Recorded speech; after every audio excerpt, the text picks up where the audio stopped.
இப்போ இந்த ஆவடி அக்குபஞ்சர் சேவா வந்து நீங்க தொடங்கியிருக்கீங்க.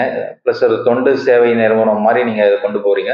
மக்களுக்கும் ஒரு வகுப்புகள் மூலமா மற்றவங்களுக்கும் கத்தம் கொடுக்குறீங்க. நீங்களும் பேஷண்ட்டுங்களே பார்க்குறீங்க. இப்போ இந்த மாதிரியான ஒரு எண்ணம் எப்படி உருவாகுது உங்களுக்கு? நீங்க சின்ன வயசுல இருந்தே இதை பத்தி யோசிச்சுட்டு இருந்தீங்களா? இல்ல நீங்க போன வேலையிலே இந்த மாதிரி ஒரு ஹீலிங் துறையிலே வேலையில இருந்தீங்களா? எதனால நீங்க இந்த மாதிரி வந்திருக்கீங்க இந்த லைனுக்கு? உங்களுடைய இந்த லைனுக்கு வருவதற்கான முக்கியமான காரணம் என்ன?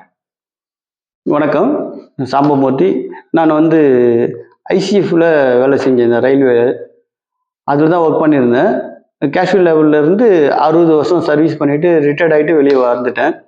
நான் டியூட்டியில் இருக்கும்போது எனக்கு ஒரு 58 வயசு இருக்கும்போது பேக் பெயின் வந்தது.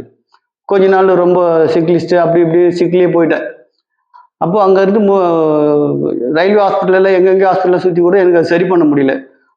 பல்ஜி ஆகிடுச்சி, L4 L5 அப்படி ஏதாவது சொல்லி எனக்கு இது பண்ணாங்க. அப்புறம் கொஞ்சம் நம்ம பேர்லாம் ஆப்ரேஷன்லாம் பண்ணோம். கொஞ்சம் டாக்டர்லாம் ரெஃபர் பண்ணாங்க. இந்த 60 வயசுக்கிட்ட போயிட்டு நம்ம ஆப்ரேஷன் பண்ணி என்ன பண்ணுறது? வீல் சேரில் போனோமா? அந்த விஜயான்னு ஒரு நடிகை போயிட்டாங்க. நிறைய பேர் அது மாதிரி ஆயிட்டாங்க. அதனால ஆப்ரேஷன் வேணாம் அப்படின்னு அப்படியே போகும்போது எனக்கு அக்குபஞ்சர் மருத்துவ மேதை அக்குபஞ்சர் ஆசான் கலைச்செல்வன் சேலம் அவருடைய மீட்டிங் ஒன்று பார்த்தேன். பாண்டிச்சேரியில் ரோட்டில் நடந்து போயிருக்கும்போது அவருடைய பெரிய பேனர் பார்த்து அதுக்குள்ளே போய் உட்காந்தேன். அந்த உட்காந்த போது அந்த அக்குபஞ்சரை பற்றி அவங்க அவ்வளோ பேசினார் அவர். அதுக்கப்புறம் அந்த பாண்டிச்சேரியாலே ஒரு இன்கம் டேக்ஸ் ஆஃபீஸர், அவர் ரிட்டையர்டு, அவர் சொன்னார், நான் உட்காந்து சீட்டில் கணக்கு பண்ணேன், எனக்கு பேக் பெயின் வந்து இப்போ நிமிர முடியாமல் ரொம்ப நாள் கீழே உட்காந்து சாப்பிட்றதில்ல, டாய்லெட்லாம் கூட நான் வெஸ்டர்ன் ஸ்டைலில் தான் போகிறேன், கீழே உட்கார முடியாது சொன்னார். அவர் பேசினார், அது கேட்டிருந்தேன். அப்புறம் அவர் செஞ்சு காமிச்சார். இந்த அக்குபஞ்சரில் வந்து நான் ட்ரீட்மெண்ட் எடுத்துகிட்டு என்னை இந்த கலைச்செல்வன்றவர் எனக்கு ட்ரீட்மெண்ட் பண்ணி என்னை பாரு எப்படி உட்கார வச்சாருன்னு, கீழே உட்காந்தாரு, எழுந்தார், சாப்பிட்றதெல்லாம் கீழே உட்காந்து சாப்பிட்றாரு, இப்போ எல்லாம் செய்கிறேன் நான்.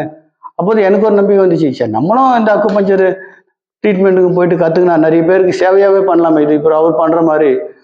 அப்போ தான் எனக்கு அந்த உதயமாச்சு, நம்மளும் ரிட்டையர்ட் ஆனால் இதுதான் செய்யணும் அப்படின்ற அந்த நோக்கத்தில் தான் நான் ஃபஸ்ட்டு அக்குபஞ்சர் சென்டர், அது என்னுடைய பேரே, இந்த நிறுவனத்து பேர் ஆவடி அக்குபஞ்சர் சேவா மையம் வச்சேன்.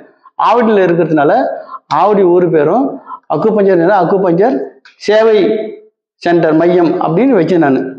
அப்படி வச்சு இப்போ ஓடி இருக்குது. நிறைய பேர் படிச்சுட்டு போயிருக்காங்க, நிறைய பேர் போயிட்டு அங்கங்கே கிளினிக் மாதிரி ஆரம்பித்து சேவை பண்ணுறாங்க.